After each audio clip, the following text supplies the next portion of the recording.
This is Thank You Mama, weekly lessons from mothers all around the world.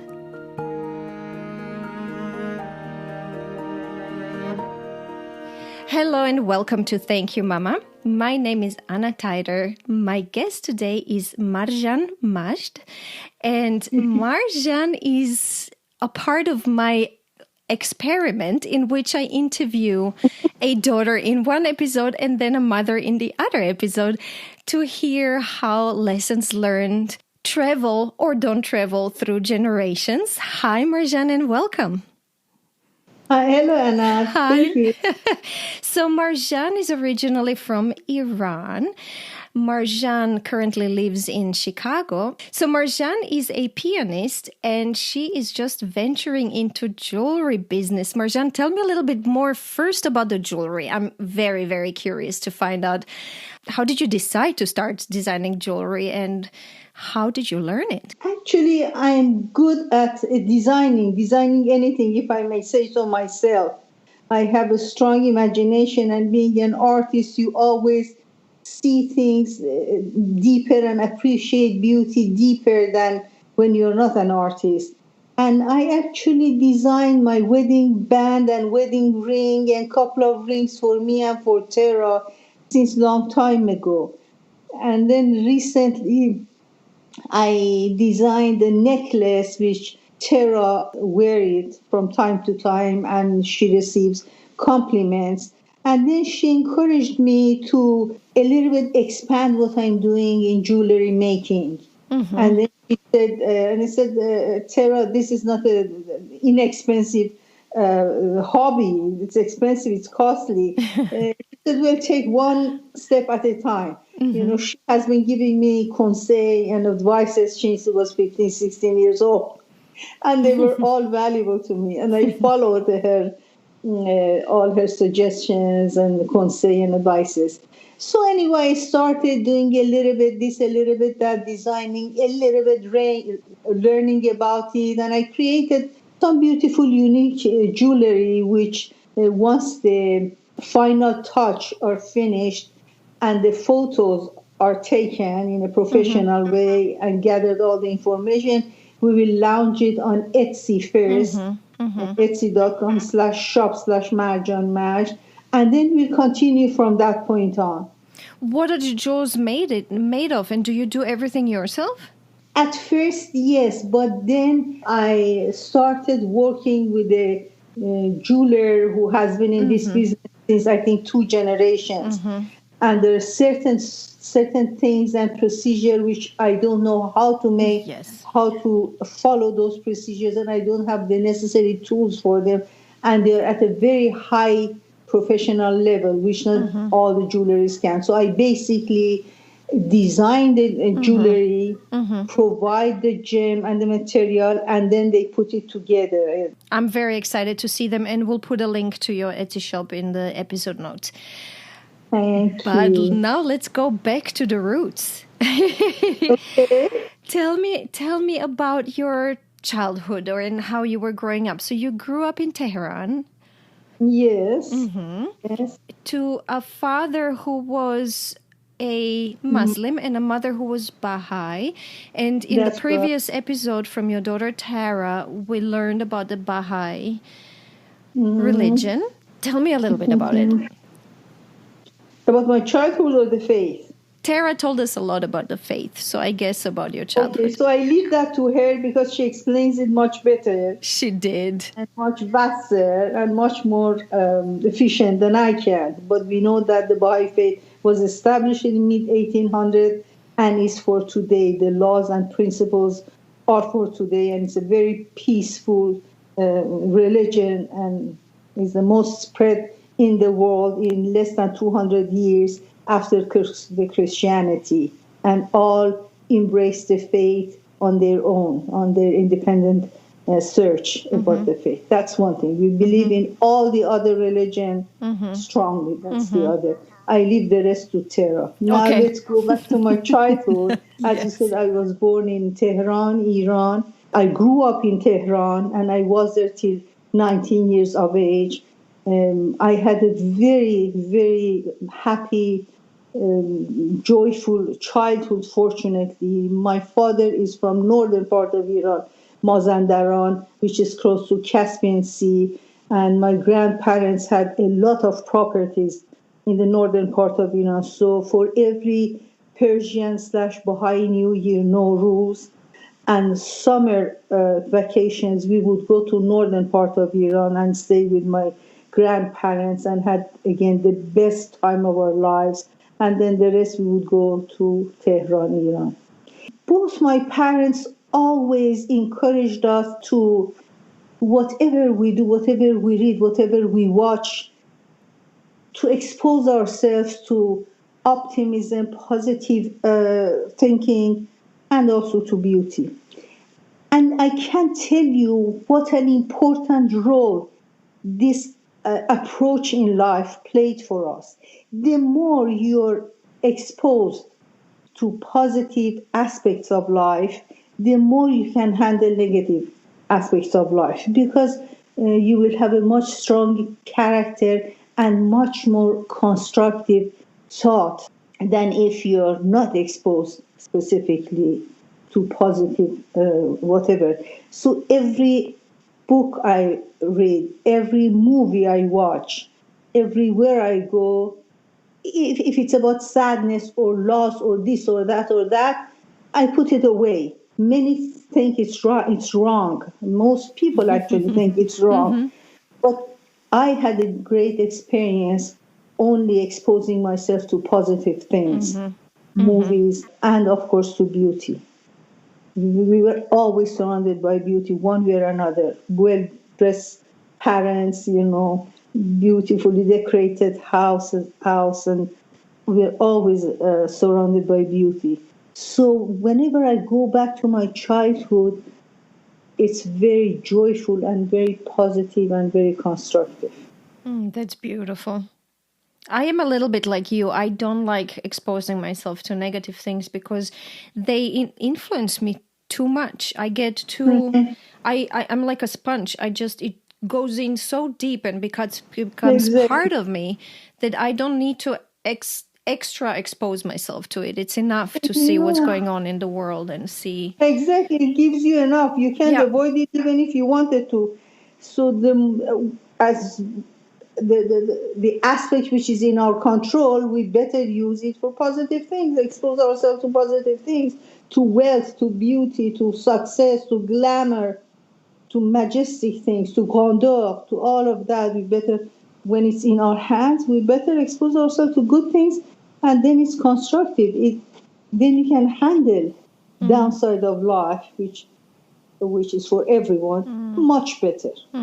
Much better. Marjan, so tell me about how you came to Europe. The roots of that come from the fact that your mom was a Bahai and your father is a Muslim. And at one point, as you told me, he became worried about her safety in Iran. How my mother moved to Europe. Yes, that's right.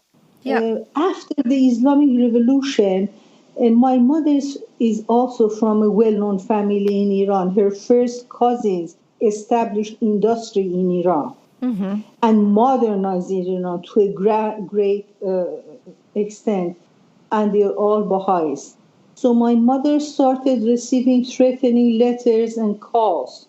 And then my father, of course, was very concerned. He said, while you're at home, it's fine, you're safe and all that.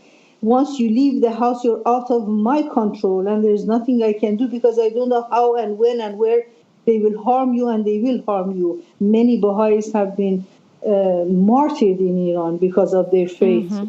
Something that we can't believe that at present time can happen, but it can happen.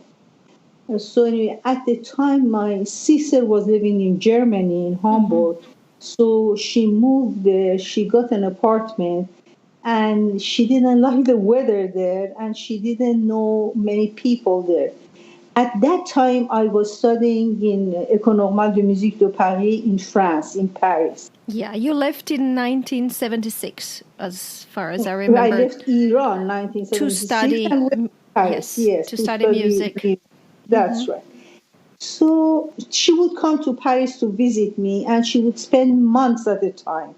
in Paris because the weather was much better. The city is an open air museum, as Yeah. you're very well aware. Her first cousins used to live there, and she would party all the time, and she would go out all the time, and either with me, either without me.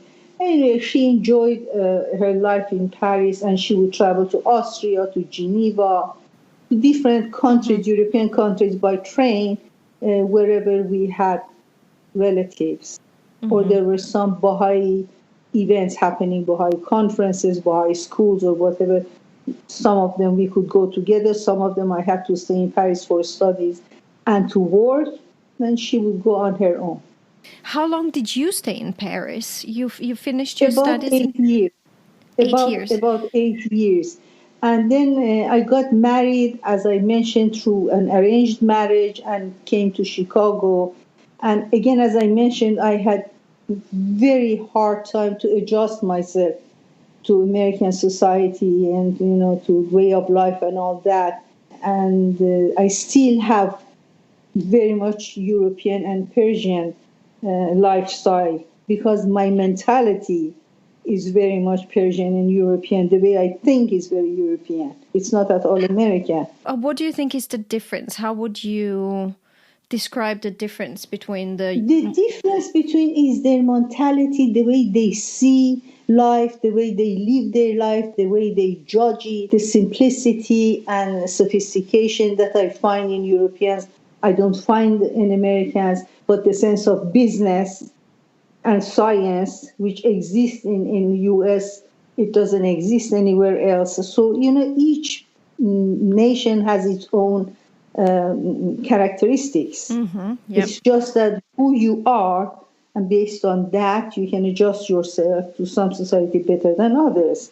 Because my mentality and my taste in life is very deeply both Persian and European, I could never adjust myself to American lifestyle. That's why I have to travel to Europe from time to time, and then God willing, maybe spend a couple of months in Europe and the rest in US or move back there. I don't know. I cannot tell. This is what I wish. Yeah. America is so much more, as you say, entrepreneurial and driven and goal-oriented and always on the move. And as a European, I think we're more... maybe sometimes too much relaxed and in the now and enjoying our life and the current status and our family and our country. And yeah, I think it's Yeah, I think again, to my taste and to my way of thinking and how I see life and how I approach it, Europeans and Middle Easterns, we have more art of living than Americans do. Yep. That's what I think. Yeah. Yep. And when I moved to Chicago at first, Kamyar, my deceased husband, he saw how challenging it was for me living in US. He suggested that if I want to, he would apply to get a position at one of the banks in Switzerland. He was a banker by profession in Switzerland because he doesn't want me to suffer like that. And then I really liked the idea very much. And then my mother was in Chicago then, and I consulted with her. And she said, if I were you, I wouldn't force him to move to Europe. Kamyar told me that, Marjan, if you want me, I can, again, apply for a position in Switzerland. I'm not sure whether I get any job, I can find any job in Switzerland or not. But if I do, Switzerland is more expensive than Chicago, and I will always be considered a foreigner there, while in US I will have all the doors open to me. Yes, yeah. And I can make as much progress as I'm able to. But think it over. Do you want me to apply for a position in Switzerland? Then I talked to my mother. Then my mother said, Marjan, I wouldn't do that. I wouldn't force him to move. He's the one who has to earn a living and provide for you and later on for your children. I think let him work here and you go back to... Then I couldn't, since 1979, I could never go back to Iran as a Bahai, unfortunately. So Europe became my second home. And she said, you can go back to Europe as many times as you would like to, but don't force him to leave US. And when I told Kamir that, it was a big relief to him that I said, no, if you think US is better for your career, we will stay in US and I'll manage it somehow. He said, you can go back to Europe as often as you would like to. And that was true. He would, send me to Europe sometimes 2-3 times a year. Well, he sounds like a wonderful husband. He was wonderful. At the same time, it was very, very difficult. If his own logic didn't accept something, or our reasonings were different, then he would go by his own reasoning. So he was stubborn. Very stubborn. But at the same time, he was as kind as he was stubborn, as generous as he was stubborn. He could see how challenging it was for me, American society, how challenging it was. I'm not criticizing the society. No, it's just different. It's wonderful, but it's different. Yep. I mean, you're from Europe yourself. You understand me. It's totally different mentality. Marjan, we already talked about, when we talked the first time, about an arranged marriage. I find that fascinating. Because you told me, I had a few guests already from India, I think mostly. They're very strong in that. One from China as well, with arranged marriages. And luckily, most of them, as far as I heard, ended up well. Like, it was a good match. But I like it how you immediately said this wasn't a bad thing. Tell me about it.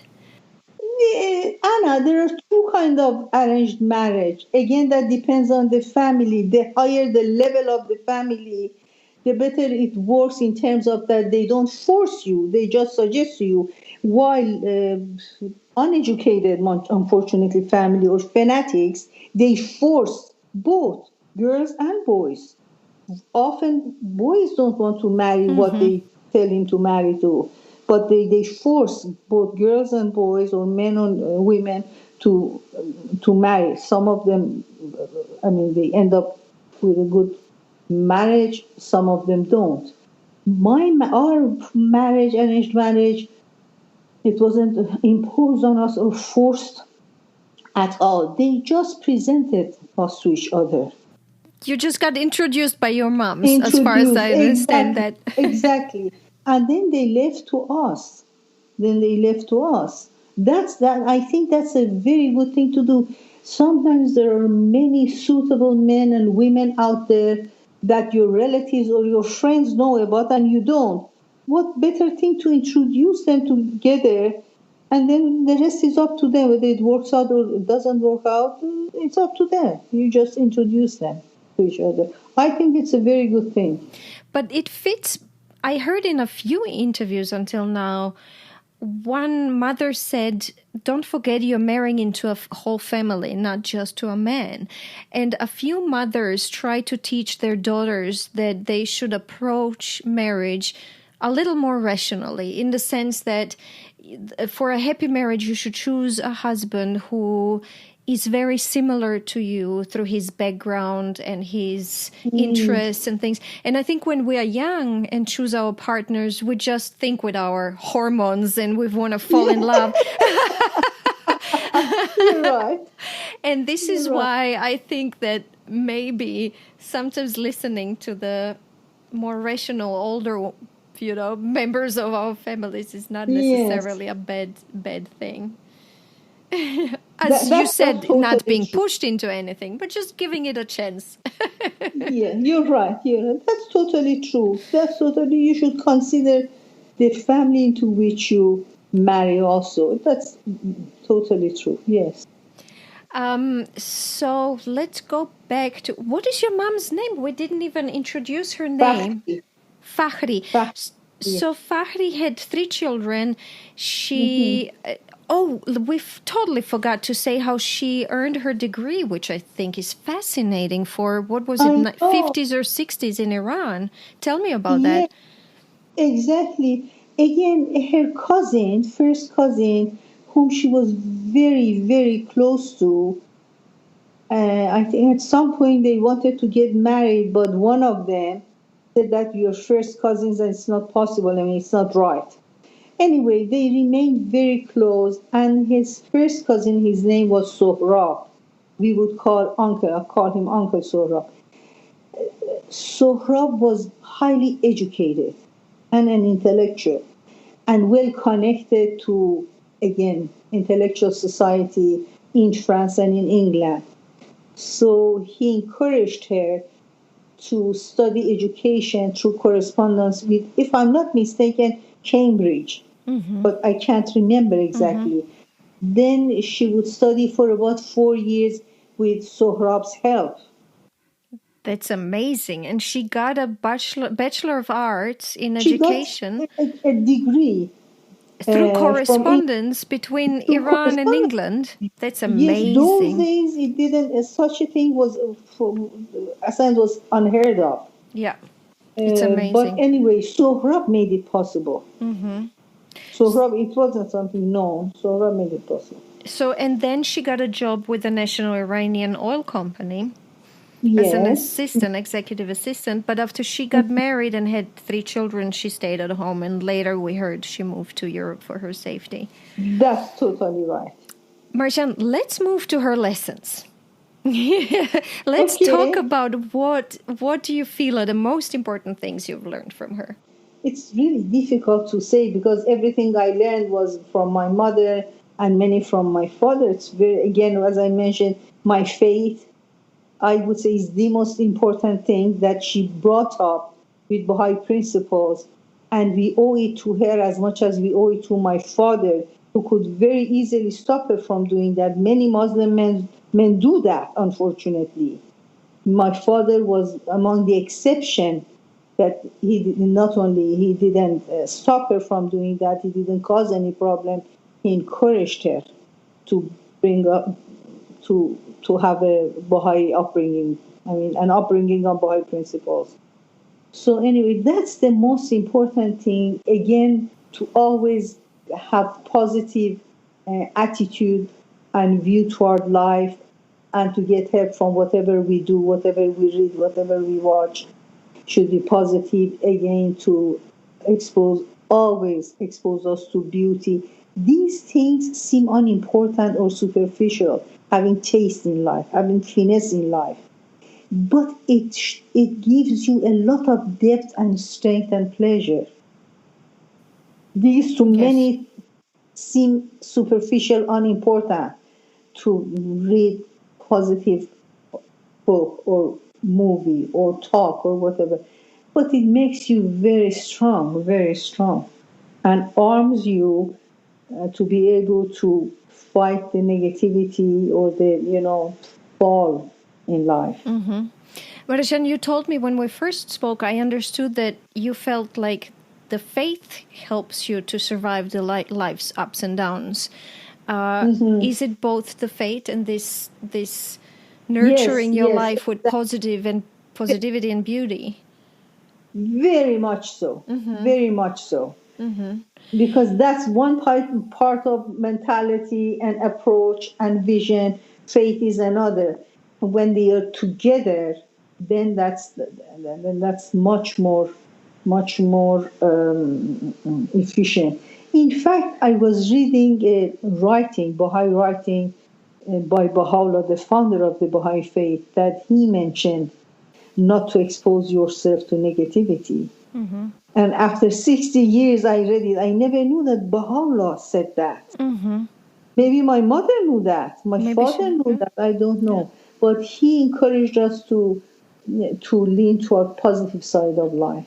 And I was that much happier when I realized that Baha'u'llah encourages people to do that. Yes, go ahead. Marjan, and then you shared a very interesting lesson with me, and very original one, which is about social manners. And you told me there is a word in Persian.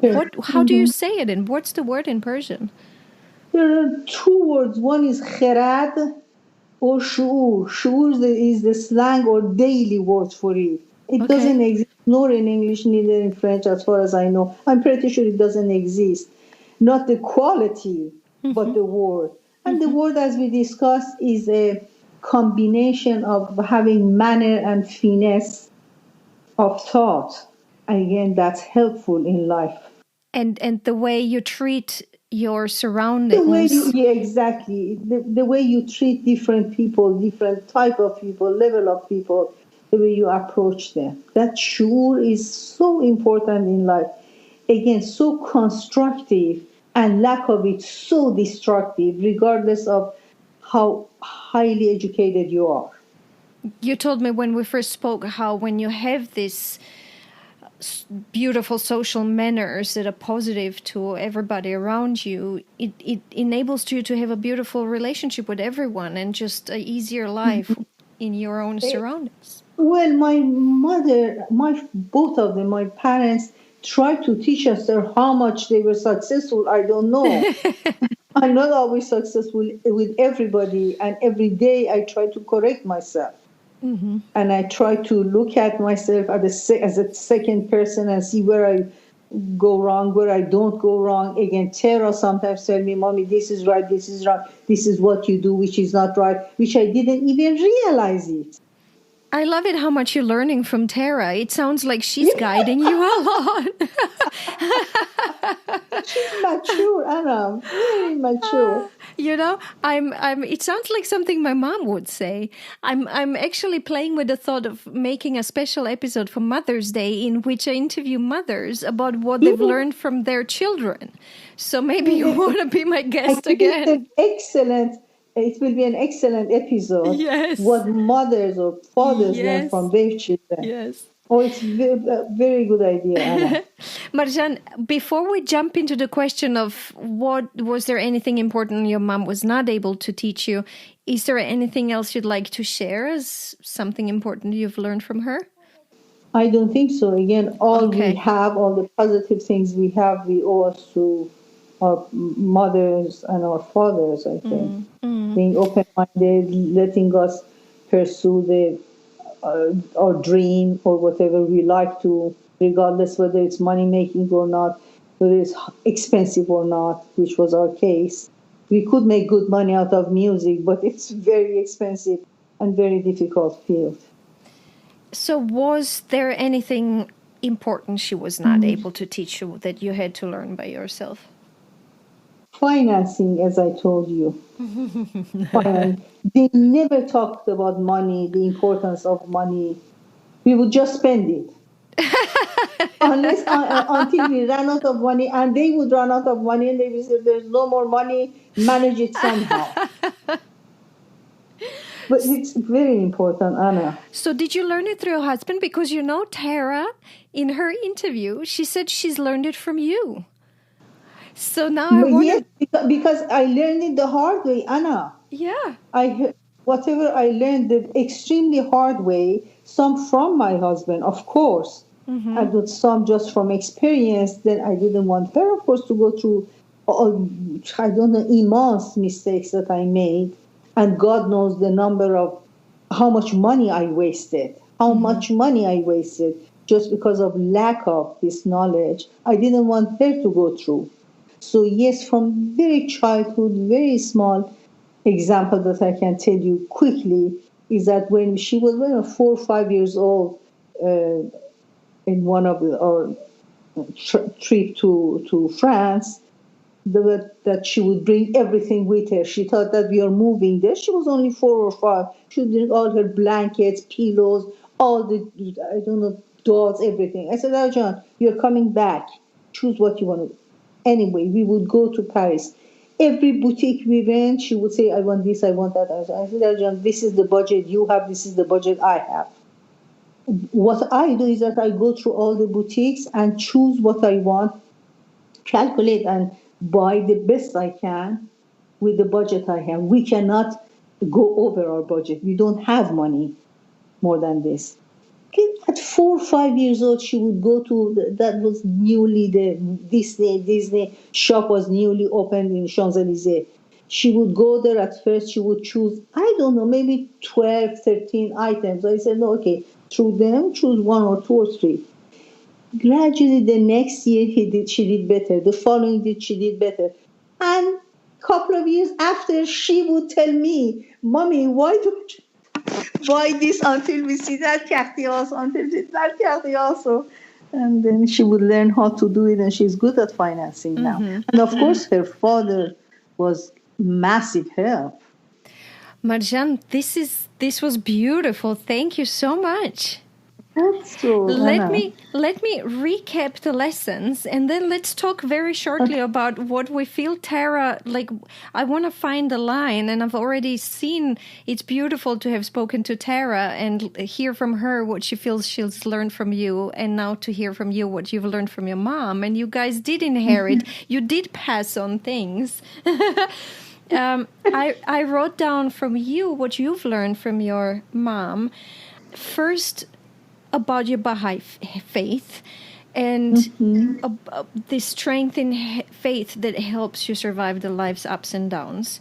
Then I've written down the positive thinking and enjoying beauty of life. Exactly. I understand it as charging your batteries with positive things and beautiful things to be able to face negative aspects of life. And then I wrote down the social manners, which I find very, very, very original. This respect and this finesse in social manners and treating the world and people around you, which enables you to have a beautiful relationship, both with people around you and the world around you. I wrote down a little note here, how your parents let you pursue your dreams, which I thought was interesting. And something she did not teach you was finances, which you had, as you said, you had to learn it the hard way and yourself. And then me going back now to the previous episode, which you haven't heard yet, with Tara, it's interesting that she also learned from you the Bahai faith and the importance of your faith, which she's very, very grateful for so that obviously did go through generations. But she mentioned how you like to enjoy good quality. She said you taught her to not buy much, but buy one thing, but good quality that's going to last you for a long time. And that's interesting now, hearing you talk about enjoying beautiful things, how that trickled down in a different way. And then she said that from you, she learned about money. She learned about finances, which I love how you said, I had to learn it myself, and then I taught my daughter so she doesn't make the mistakes. This is beautiful. I'm very excited about your interviews. Thank you. Marjan, thank you so much for being my guest. Is there anything else you'd like to add? Not that I think of. I think we pretty much covered it all.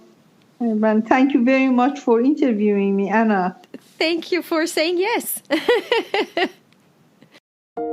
If you enjoy Thank You Mama and want to help it grow, please take the 2 seconds to leave a 5-star review on Apple Podcasts. It really helps.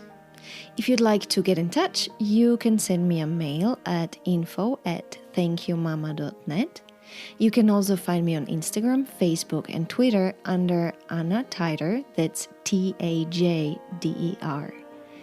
This was Thank You Mama. Come back next week, subscribe, and tell your friends.